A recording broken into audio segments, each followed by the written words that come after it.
আচ্ছা, আগের দিন আমরা প্রোটিস্টা প্রোটিস্টা রাজ্যের ক্লাসিফিকেশন গুলো পড়ছিলাম। আজকে আমরা প্রোটিস্টার যে প্রোটিস্টার যে কোষের যে বৈশিষ্ট্য সেটা সম্বন্ধে আলোচনা করব, এবং প্রোটিস্টা রাজ্যের যে শ্রেণীবিন্যাস, যে সালোক সংশ্লেষকারী কোনটা ছত্রাকের মতো বৈশিষ্ট্যযুক্ত এবং কোনটা প্রোটোজোয়ার মতো বৈশিষ্ট্যযুক্ত, এরকম শ্রেণীবিভাগ গুলো আজকে আমরা পড়ব। তো প্রথমে তোমাদেরকে যেটা বলি, যে প্রোটিস্টা কিন্তু উদ্ভিদ, ছত্রাক এবং প্রাণী, অর্থাৎ তোমার সালোক সংশ্লেষকারী আদ্য প্রাণী গ্রুপের এবং ছত্রাক গোষ্ঠীর বা ফাঙ্গাস গ্রুপের যে মিলিত এককোষী যে তোমার কোষ আহ, গোষ্ঠী দিয়ে যে গঠিত যে জীবকুল, সে তারাই কিন্তু প্রোটিস্টার রাজ্যের মধ্যে পড়ছে। এবার এর যদি আমি বৈশিষ্ট্য বলি বা এর যদি আমি বিস্তার বলি, তোমরা দেখে থাকবে যে তোমার জল, স্থল বা সমুদ্রের মধ্যেও, স্বাদু জলে বা নোনা জলে, এই সমস্ত জায়গাতেই কিন্তু প্রোটিস্টা রাজ্যের গ্রুপের যে প্রাণী বা জীবকুল সেটাকে কিন্তু তোমরা দেখতে পাবে। বেশিরভাগই কিন্তু এদের পরজীবী বা মিথজীবী বা মৃতজীবী ধরনের হয়ে থাকে। তবে কিছু কিছু এক্সেপশনাল সহজী গ্রুপও কিন্তু প্রোটিস্টার মধ্যে থাকে। এবার আমি বলছি একটা একটা করে, তোমরা চাইলে নোট করতে পারো যে তোমার হচ্ছে প্রোটিস্টার যে বৈশিষ্ট্যগুলো, যে প্রোটিস্টা গ্রুপের মধ্যে হতে হলে তার কি কি বৈশিষ্ট্য থাকা দরকার, তোমরা চাইলে নোট করতে পারো। আমি নাহলে বলছি, ভালো করে মন দিয়ে শুনতেও পারো। যেটা হচ্ছে যে এদের প্রথমেই বলেছিলাম যে এরা হচ্ছে এককোষী এবং ইউক্যারিওটিক গ্রুপের মধ্যে এরা পড়ছে। তা এককোষী এবং ইউক্যারিওটিক গ্রুপ মানে, ইউক্যারিওটিক গ্রুপ মানে তোমরা বুঝতেই পারছো যে এদের নিউক্লিয়াস অত্যন্ত সুগঠিত। কোষে নিউক্লিয় পর্দা, নিউক্লিয় লাশ, এগুলো প্রেজেন্ট থাকছে। এর পাশাপাশি তোমার কোষ এককোষী এবং এরা আণুবীক্ষণিক ধরনের হয়। জল, স্থল উভয় জায়গাতেই এরা বসবাস করতে পারে। এদের গ্রুপের মধ্যে বেশিরভাগই মৃতজীবী, মিথজীবী বা পরজীবী হলেও কিছু কিছু কিন্তু এক্সেপশনালি স্বভোজী গ্রুপ কিন্তু এর মধ্যে আমরা দেখতে পারি। যারা সালোক সংশ্লেষকারী, আমি একটু আগে ক্লাসিফিকেশনটা তোমাদের বললাম যে প্রোটিস্টার ক্লাসিফিকেশনের মধ্যে সালোক সংশ্লেষকারী প্রোটিস্টার কিছু গ্রুপ আছে, কিছু প্রোটোজোয়ান প্রোটিস্টা আছে, আবার কিছু তোমার যে ছত্রাক গোষ্ঠীর প্রোটিস্টা গ্রুপ সেগুলো আছে। ফলে স্বাভাবিকভাবেই যারা এই সালোক সংশ্লেষকারী প্রোটিস্টা গ্রুপের মধ্যে পড়ছে তারা কিন্তু ক্লোরোপ্লাস্টের মাধ্যমে, তারা কিন্তু স্বভোজী, মানে তারা নিজের খাওয়ার ক্লোরোফিলের মাধ্যমে কিন্তু নিজেরাই সিনথেসিস করতে পারে। এবং তাদের কিন্তু নর্মাল যে শ্বসন প্রক্রিয়া বা নর্মাল যে সালোক সংশ্লেষ প্রক্রিয়া যেটা হয়, হয়তো অত অর্ডারের এনজাইম প্রেজেন্ট থাকে না প্রত্যেকটা স্টেপের মধ্যে, কিন্তু সেই প্রসেস কিন্তু এখানে ফলো হয়। এর পাশাপাশি পরের পয়েন্ট যেটা, যে এদের গমনাঙ্গ বেশিরভাগই কিন্তু ফ্ল্যাজেলা এবং ঘনপদ কিন্তু প্রেজেন্ট থাকে। আমি কিন্তু এর আগের ক্লাসে তোমাদের ব্যাকটেরিয়ার যে ফ্ল্যাজেলার যে ক্লাসিফিকেশন, যে অ্যাট্রিকাস, প্যারাট্রিকাস, অ্যাম্ফিট্রিকাস, এরকম যে ক্লাসিফিকেশন, সেটা কিন্তু তোমাদের বলেছিলাম যে কোনোটা গ্রুপের ক্ষেত্রে কোষের এক প্রান্তে ফ্ল্যাজেলা আছে, কোনো একটা গ্রুপের ক্ষেত্রে কোষের, মানে ব্যাকটেরিয়ার কোষের উভয় প্রান্তে দুদিকে দুটো ফ্ল্যাজেলা আছে। আবার কোনো একটা গ্রুপের ক্ষেত্রে চারদিকে ফ্ল্যাজেলা আছে, চারদিকেই সমানভাবে ফ্ল্যাজেলা আছে। বা কোনো একটা কোষের ক্ষেত্রে একই দিকেই গুচ্ছাকারে ফ্ল্যাজেলা আছে, অ্যাম্ফিট্রিকাস বা লুপোট্রিকাস যেটা, এরকম ধরনের ভাগগুলো তোমাদেরকে কিন্তু আগের দিনই বলেছিলাম। তো যেহেতু প্রোটিস্টার মধ্যে ওই গ্রুপটা পড়ছে, তো আমরা মানে প্রোটিস্টার মধ্যেই কিন্তু তোমার যে গমনাঙ্গ হিসাবে কিন্তু ফ্ল্যাজেলা বা ক্ষণপদ বা সিলিয়া, এগুলো কিন্তু প্রেজেন্ট থাকে। এবং এটা তোমার মানে প্রত্যেকটা গ্রুপের ক্ষেত্রে কিন্তু সেটা কিন্তু আলাদা হয়। এবার হচ্ছে এদের পুষ্টি পদ্ধতি। পুষ্টি পদ্ধতি দেখো, আহ মানে এই প্রোটিস্টা গ্রুপের মধ্যে কিন্তু বিভিন্ন প্রকৃতিরই পুষ্টি পদ্ধতি লক্ষ্য করা যায়, যেটা কিনা তাদের যে পরিবেশে তারা বসবাস করে বা যে ভৌগোলিক অবস্থানে তারা বসবাস করছে তার উপর ভিত্তি করে কিন্তু এই পুষ্টি পদ্ধতির ক্লাসিফিকেশন আছে। তবে এদের মধ্যে বেশিরভাগই কিন্তু তোমার পরজীবী বা মৃতজীবী বা মিথজীবী হয়, কিছু কিছু স্বভোজী গ্রুপের মধ্যেই কিন্তু পড়ে। আর এখানে মাইটোসিস এবং মিয়োসিস দুটো কোষ বিভাজন প্রক্রিয়ায় সম্পন্ন হয়। আর এর পাশাপাশি তোমার অযৌন জনন এবং যৌন জনন বা কিছু কিছুর ক্ষেত্রে তোমার দুটোই পদ্ধতির জনন প্রক্রিয়া কিন্তু আহ সম্পন্ন হয়। তো আমি এখন তাহলে তোমাদের প্রতিষ্ঠার যে সংজ্ঞা এবং তার বৈশিষ্ট্য তোমাদের প্রত্যেকটা পয়েন্ট দিয়ে বললাম। তো তোমাদের এটা নিয়ে কোনো কিছু অসুবিধা থাকলে বলো, না হলে আমি ক্লাসিফিকেশনে পরে মুভ করব। ক্লাসিফিকেশনে যেটা বললাম, সালোক সংশ্লেষকারী, প্রোটোজোয়া গ্রুপ আর ফাঙ্গাস গ্রুপ, সেই সেই গ্রুপের দিকে যাব। তো বৈশিষ্ট্য এবং প্রতিষ্ঠার সম্বন্ধে কিছু কোয়ারিজ থাকলে তোমরা বলতে পারো। নিমপিট, শ্রীরামপুর, শিবপুর।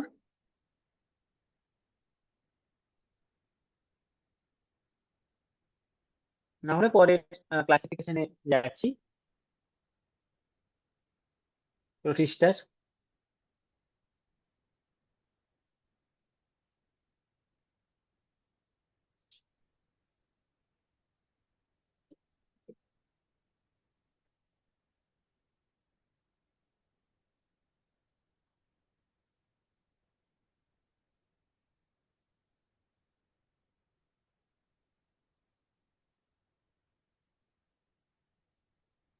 ঠিক আছে।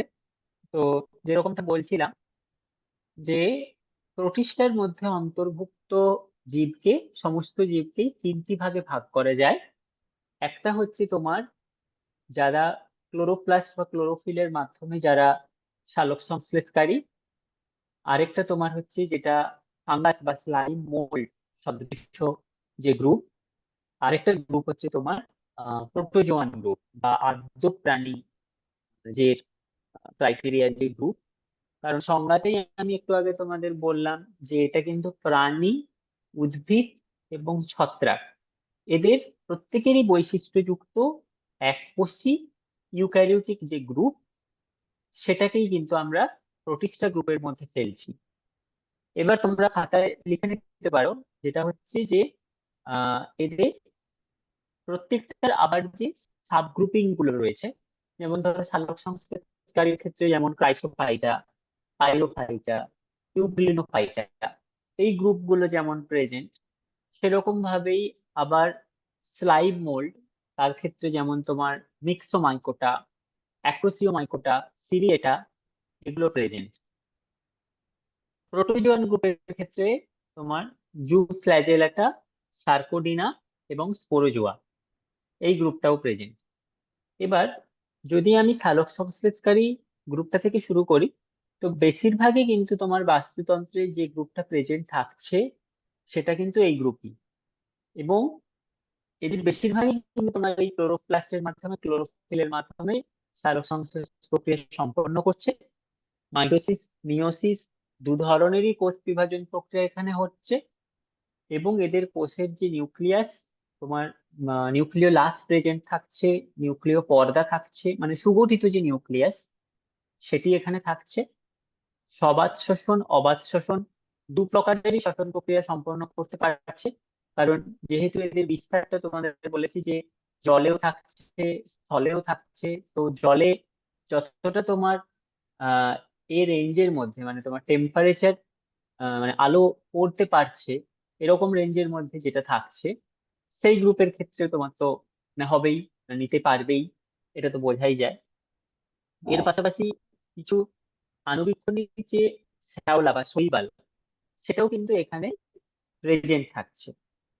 আর কি, আহ এবার আসি যে তোমার ক্রাইসোফাইটা যে গ্রুপটা, মানে সালোক সংশ্লেষকারী যে প্রোটিস্টা যেটা, তার যে প্রথম ভাগ যেটা হচ্ছে তোমার ক্রাইসোফাইটা, এরা কিন্তু অনেকটা শৈবাল গ্রুপের সাথে, মানে এগুলো কিন্তু একটা ধরনের আণুবীক্ষণিক শৈবাল, যাদের কোষটা একটা খোলক বা সেল দিয়ে ঢাকা থাকে। এবং কোষক প্রাচীর, এদের দুটো লিড থাকে। একটাকে আমরা বলছি এপিথিকা, যেটা কিনা বাইরের সেলটা।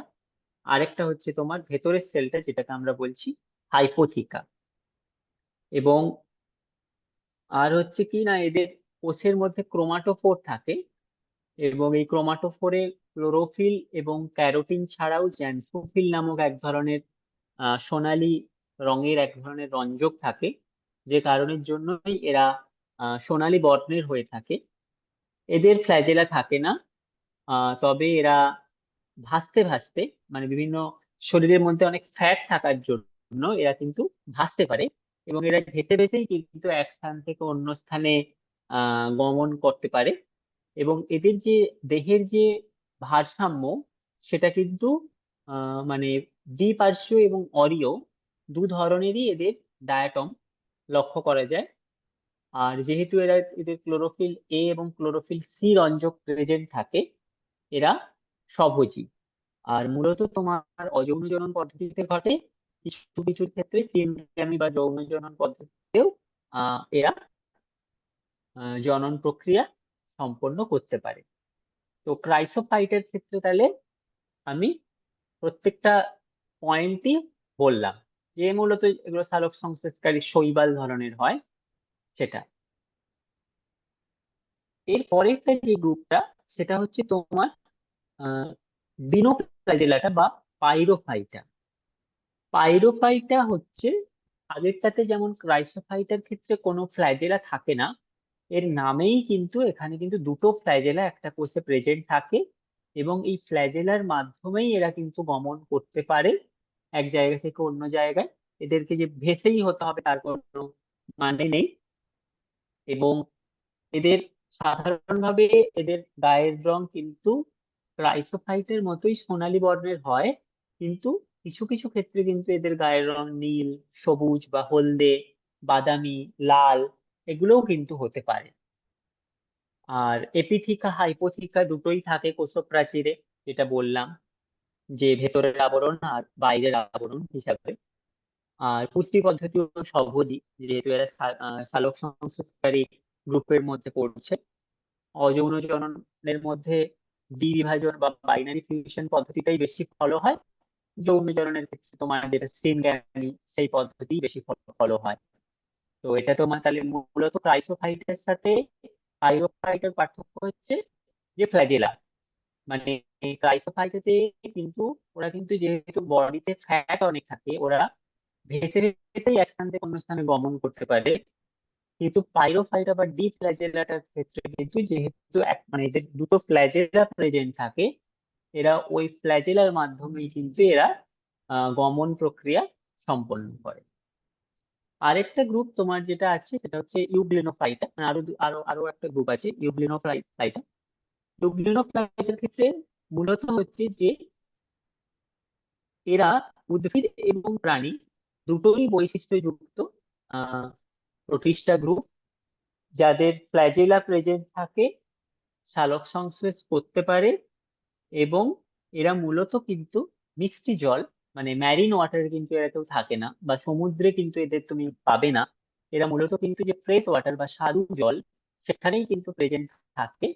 আর স্বভোজী, মানে ক্লোরোফিল এ এবং ক্লোরোফিল সি রঞ্জকের দ্বারাই এরা খাওয়ার প্রক্রিয়া বা খাদ্য সংশ্লেষ করতে পারে। জনন প্রক্রিয়ার ক্ষেত্রে তোমার যৌন অযৌন, মানে দ্বিবিভাজন এবং সিনগ্যামি দুটোই পদ্ধতিতেই হয়। কোষপ্রাচীরও সুগঠিত, নিউক্লিয়াসও এদের সুগঠিত। তবে কোনো কোনো ক্ষেত্রে কিন্তু কোনো কোষপ্রাচীর থাকে না, তার পরবর্তীতে পেলিকেল নামক এক ধরনের আবরণ থাকে, এবং দুটো ফ্ল্যাজেলা থাকে, ফ্ল্যাজেলার মাধ্যমে এরা গমন করতে পারে। আর পুষ্টি পদ্ধতি তো বললাম, যে ক্লোরোফিল এ বি এবং জ্যান্থোফিল রঞ্জক থাকার জন্য তারা করে। আর গমন তো বললাম, সহজেই ফ্ল্যাজেলার সাহায্যে এরা সাঁতার কাটতে পারে। মূলত অযৌন জনন, তবে আহ, পদ্ধতি, তবে কিছু কিছু এক্সেপশনাল আছে। তবে মূলত অযৌন জনন পদ্ধতি, মানে বাইনারি ফিশনের মাধ্যমে কিন্তু এরা তাদের যে ইয়ে গমনাঙ্গ, সেটাকে কিন্তু করতে পারে। তাহলে ও পরীক্ষাতে যদি এমসিকিউ কোশ্চেন আসে যে ফ্ল্যাজেলার মধ্যে কোন গ্রুপটা, মানে সরি, মানে প্রতিষ্ঠার মধ্যে, প্রতিষ্ঠা রাজ্যের মধ্যে কোন গ্রুপ গ্রুপে কোনো ফ্ল্যাজেলা থাকে না, তাহলে সেটা কিন্তু ক্রাইসোফাইটা।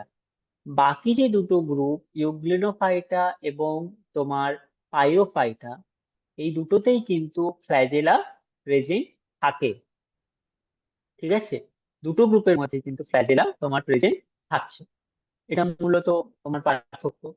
দ্বিতীয় পার্থক্য তিনটের মধ্যে কি না, ক্রাইসোফাইটে যে গ্রুপ, তার গায়ের রং অনেকটা সোনালী বা সোনালী বাদামি বর্ণের অনেকটা হয়ে থাকে। কিন্তু পাইরোফাইটা বা তোমার ইউগ্লিনোফাইটা, এরা কিন্তু মূলত কি হয় না, মানে পাইরোফাইটা মূলত হচ্ছে ফ্রেশ ওয়াটার বা স্বাদু জলে বাস করতে করে। তো বাকিগুলো কিন্তু ম্যারিন ওয়াটার বা স্বাদু জল দুটোতেই কিন্তু প্রেজেন্ট থাকতে পারে। আর তোমার জনন পদ্ধতির ক্ষেত্রে পার্থক্য যদি বলি, তাহলে ক্রাইসোফাইটার ক্ষেত্রে কিন্তু মূলত অযৌন জনন, যৌন জনন ঘটে। পাইরোফাইটার ক্ষেত্রেও সেম, দুটো পদ্ধতি ঘটে। কিন্তু ইউগ্লিনোফাইটার ক্ষেত্রে তোমার শুধুমাত্র অযৌন জনন পদ্ধতি কিন্তু সম্পন্ন হয়, এবং তার মধ্যে যেটা হচ্ছে বাইনারি ফিউশন। আগের দিন কিন্তু আমি জনন প্রক্রিয়ার মধ্যে তোমাদের যৌন জননের ক্লাসিফিকেশনও পড়িয়েছিলাম, ট্রান্সফরমেশন, ট্রান্সডাকশন, এগুলো। আর আজকে তো যেটার জন্য মানে তোমার পার্থক্যটা মানে হয় আর কি। এবার আমি তোমাদের যাব হচ্ছে যেটা স্লাইম মোল্ড, বা তোমার যেটা ফাঙ্গাস সদৃশ যে প্রোটিস্টার গ্রুপ, সেই গ্রুপের যে ভাগ, সেখানে যাব। তো দেখো, এটা তাহলে বোঝা গেছে তো। রেসপন্স করো নিমতি, শ্রীরামপুর, শিবপুর থেকে, যে এটা এই প্রোটিস্টার গ্রুপের ফার্স্ট যে গ্রুপটা, তোমার সালোক সংশ্লেষকারী যে গ্রুপ, সেটা বললাম। ওখানে কোনোটা বুঝতে অসুবিধা হলে বলো। বোঝার অসুবিধা হওয়ার কথা নয়, তোমরা নর্মালি এগুলো নর্মাল বইতেও তোমরা পাবে। আমি তাও কয়েকটা কিছু হয়তো এক্সট্রা বলেছি। নিমপিট, হ্যালো, শ্রীরামপুর, শিবপুর,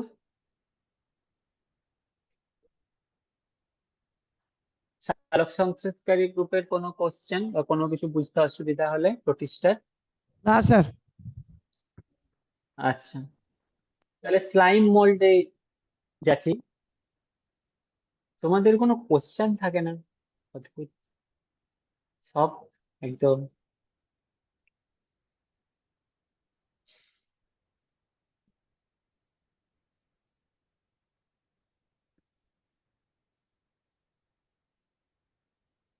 আচ্ছা, তাহলে আমি স্লাইম মোল্ডের দিক, স্লাইম মোল্ড বা ছত্রাকের যেটা আছে, ভাগ আছে, সেটা সেটা তাহলে যাই।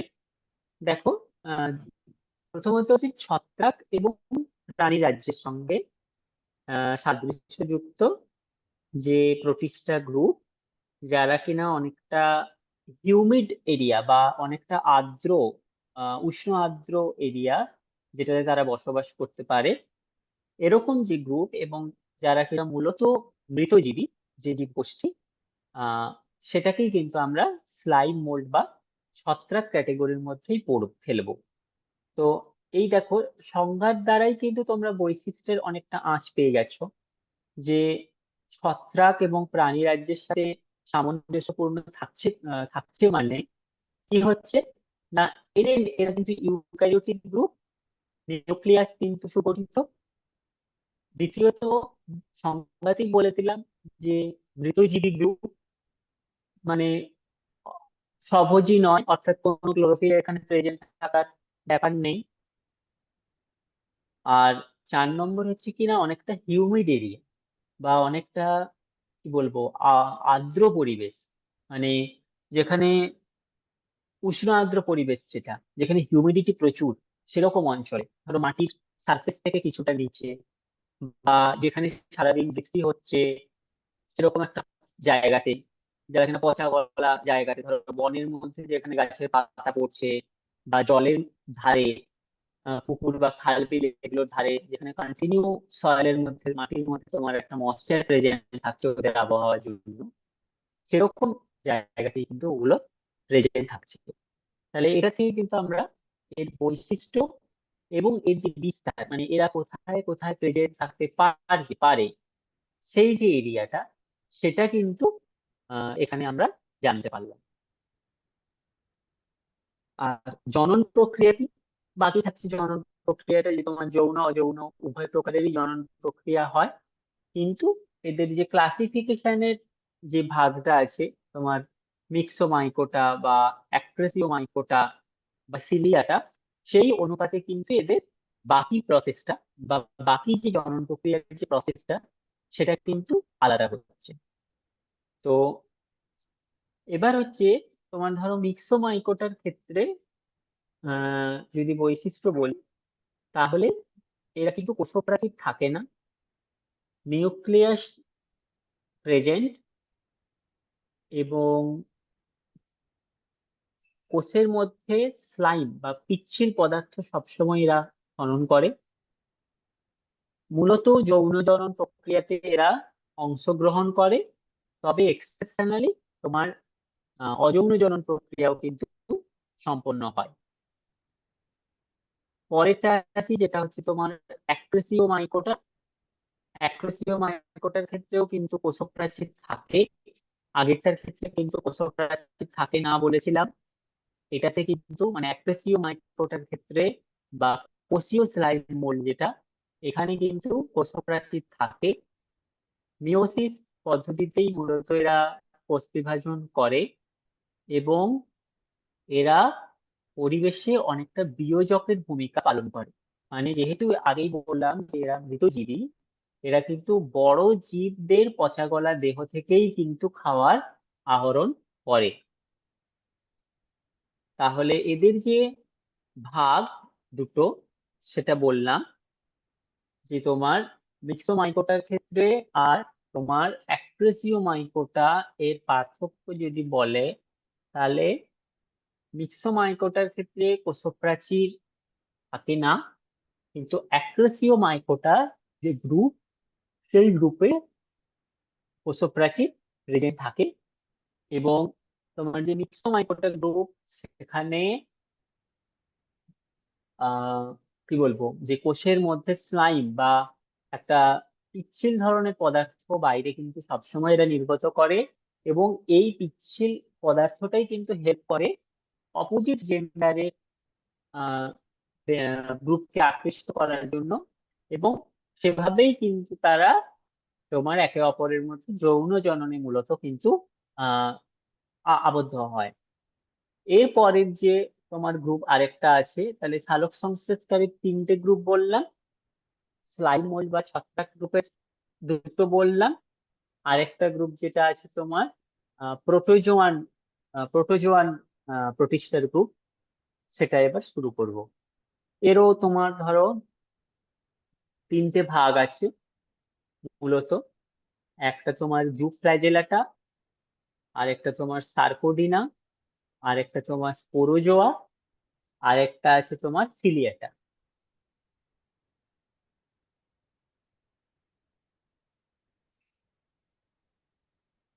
খাতায় লিখে নাও, কারণ তোমার এই প্রোটোজোয়ান প্রতিষ্ঠাটা থেকে কোশ্চেন কিন্তু আছে, মানে তোমার টিকা টাইপের কোশ্চেন দেয় যে সিলিয়েটা বলতে কি বোঝো, সার্কোডিনা বলতে কি বোঝো, বা প্রতিষ্ঠা গ্রুপের মধ্যে যে প্রোটোজোয়ান প্রতিষ্ঠা রয়েছে তার বৈশিষ্ট্য এবং প্রকারভেদ লেখো।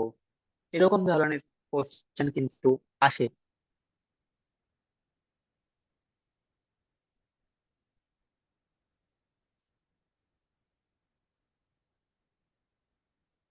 তো খাতায় তোমরা প্রত্যেকটা গ্রুপ আরেকবার আমি বলছি, এটা একবার লিখে নাও, যে হেডিং করো প্রতিষ্ঠা শ্রেণী বিভাগ খাতায়, দিয়ে এবার লেখো 1 নম্বরে, প্রতিষ্ঠা শ্রেণী বিভাগের 1 নম্বরে লেখো যে সালোক সংশ্লেষকারী সালোক সংশ্লেষকারী প্রতিষ্ঠা।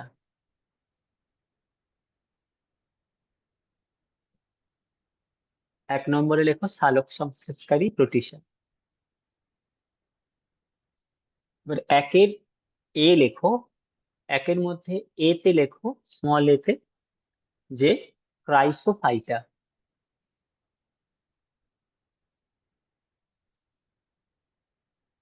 ক্রাইসোফাইটা,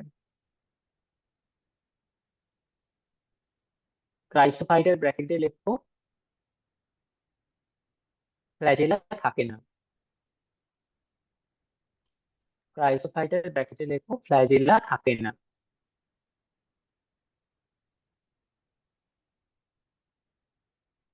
আরেকটা গ্রুপ হচ্ছে পাইরোফাইটা। 2 নম্বরটা লেখো পাইরোফাইটা। পাইরোফাইটার ব্র্যাকেটে লেখো যেটা হচ্ছে তোমার ফ্ল্যাজেলা দুটো থাকে, এবং ফ্ল্যাজেলাই মূলত এদের গমনাঙ্গ হিসাবে কাজ করে।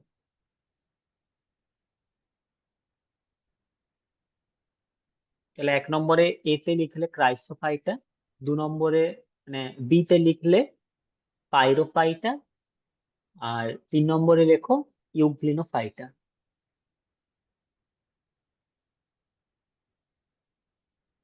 আরেকটা গ্রুপ যেটা যেটা হচ্ছে slime mould. Slime mould, slime মোল্ডে লেখো মিক্সোমাইকোটা। 1 নম্বর এ তে, 1 নম্বরে এ তে মিক্সোমাইকোটা।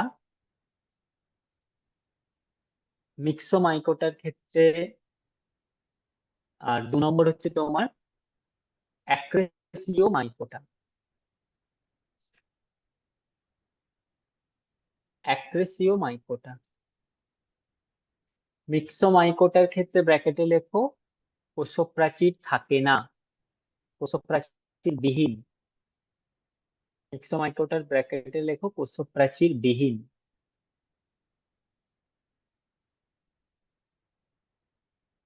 আর অ্যাক্রেসিওমাইকোটা যেটা, ওটার ব্র্যাকেটে লেখো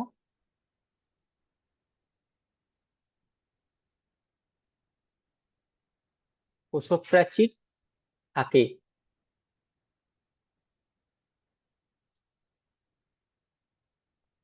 আরেকটা গ্রুপ যেটা তোমার বলছি, ওই প্রোটোজোয়ান প্রোটিস্টা বা আদ্য প্রাণী। প্রোটোজোয়ান প্রোটিস্টা বা আদ্য প্রাণী গ্রুপ যেটা, যেখানে 1 নম্বরে লেখো এতে জু ফ্ল্যাজেলাটা।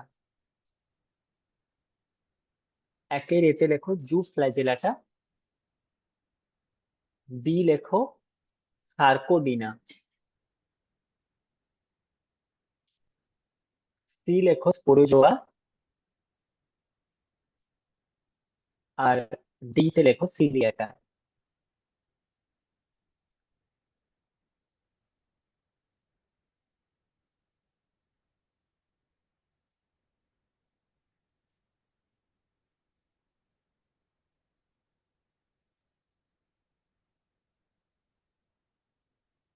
এবার তাহলে আজকে তাহলে প্রোটোজোয়ান প্রতিষ্ঠাটা করে আজকে রাখবো।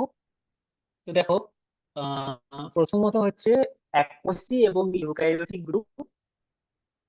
দ্বিতীয়ত হচ্ছে এদের যে আকার, সেটা কিন্তু মূলত গোলাকার এবং ডিম্বাকার প্রকৃতির হয়। কোষপর্দা থাকে, এবং অনেক ক্ষেত্রে কোষপর্দার বাইরে প্যারামোসিয়াম বা পেলিকালের একটা আবরণ থাকে।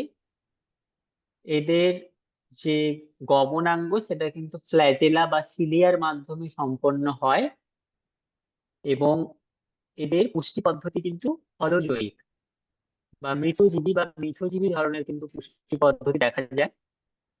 আর রেচন হচ্ছে এরা যেহেতু মিষ্টি জলে বাস করে, তাই এদের কিন্তু রেচনে এরা অসমো রেগুলেশনের মাধ্যমে কিন্তু এরা মানে তোমার রেচন প্রক্রিয়াকে নিয়ন্ত্রণ করে।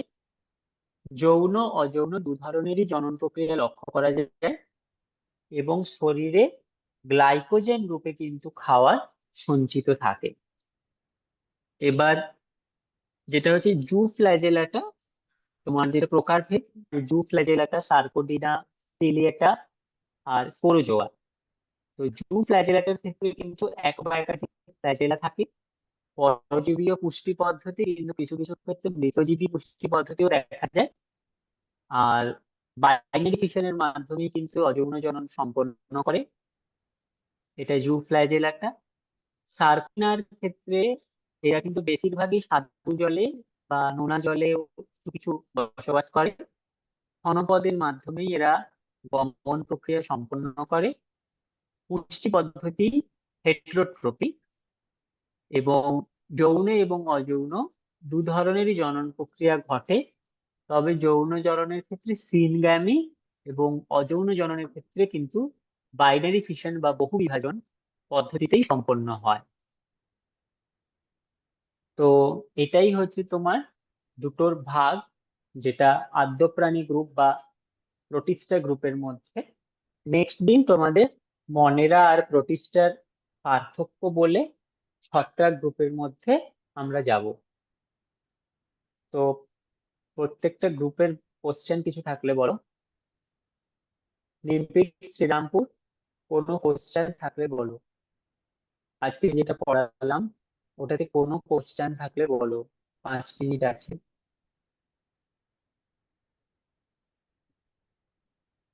না স্যার, কোনো কোশ্চেন নেই। আচ্ছা, বসো।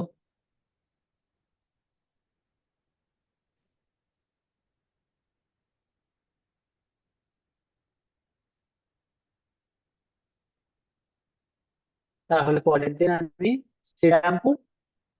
Hello sir. হ্যাঁ, বলো।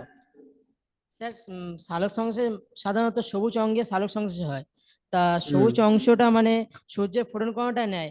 আর স্যার মানে পানি ফলটা তো জলের নিচে থাকে, তাহলে ও ক্ষেত্রে সবুজ হয়, ওখানে কিভাবে মানে সূর্যের আলোটা পৌঁছায়? দেখো, জলের নিচেও একটা লেয়ার অব্দি কিন্তু সূর্যের আলো পৌঁছায়। তো যতটা পানি ফল কিন্তু অতটাও গভীরের তোমার ফল না, ওর কিন্তু পাতাও কিছুটা উপরে স্যার থাকে যে বা পুরো নিচে থাকে, কিন্তু তোমার কি হয় না, জলের একটা লেভেল অব্দি কিন্তু সূর্যের আলো পৌঁছায়। তো জলের নিচেও তো বহু তোমার উদ্ভিদ থাকে, তো ওইভাবে তারা করে।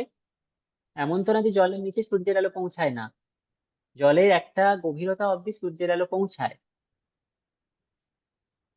তো পানি ফল সেখান থেকেই তোমার আলো নেয়, সেখান থেকেই সূর্যের আলো পেয়ে সে তার সালোক সংশ্লেষ প্রক্রিয়া করে। স্যার মানে যে পানি ফল গাছটা থাকে তার উপরে তো একটা হুম। পাতা মানে গোলাকার পাতা থাকে, পাতা থাকে, আর প্লাস হ্যাঁ, ওখানে মানে ওখান থেকেই নাই তো। পাতাই তো লোকের বলে না যে ছোটবেলাতে আমরা পড়েছি, পাতাই হচ্ছে সালোক সংশ্লেষের জায়গা। তো ওপরে যে পাতা থাকছে ওখান থেকেই খাওয়া করছে সূর্যের আলো নিয়ে। আর যদি পুরোটা নিমজ্জিত অবস্থাতেও কোথাও থাকে, তো সূর্যের আলো জলের তলাতেও একটা লেভেল অব্দি যায়, সেখান থেকে নেয়।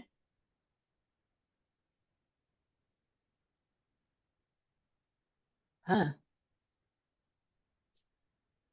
তো আর কোনো কোশ্চেন? না স্যার, না, ঠিক আছে। এটাতে তোমার আজকের টপিক থেকে কোনো কোশ্চেন? আজকের টপিক থেকে কোনো কোশ্চেন থাকলে কেউ না করো। স্যার। আচ্ছা, আজকের টপিক তাহলে সব বুঝতে পেরে গেছে এরা। বোঝার সেরকমের কিছু নেই, মুখস্থ করারই মেন টপিক এগুলো, যে কোনটা কি। ঠিক আছে, তাহলে আজকে এখানেই রাখছি।